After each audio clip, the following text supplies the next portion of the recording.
सारा देश आज मनईचे 78तम स्वाधीनता दिवस। त्रिरंगा रंगे रंगे देइछे इ माएट पाएन पवन आकाश। घर दुआर गलिकंदी सबुआड़े जातीय पताका फरफर उठा बेलके बलांगीर मनोहरपुर ठाणे थिबा रिजर्व पुलिस पड़ियाने पालन होइछे जिला स्तरीय स्वाधीनता दिवस।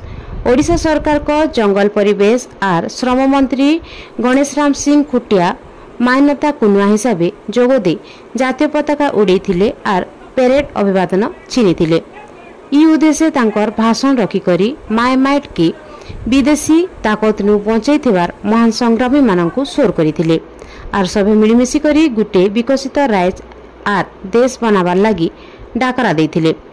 मनोहरपुर पड़िया ठाणे देइथिबा पेरेड कार्यक्रम थी ओडिशा पुलिस संगे मिसिकरी एनसीसी कैडेट स्काउट गाइड और स्कूल कॉलेज छुआ माने भाग नहीं करी पेरेड करथिले। पेरेड देखवार लगी मनोहरपुर पड़िया ने बने लोग भिड़ होइथिले।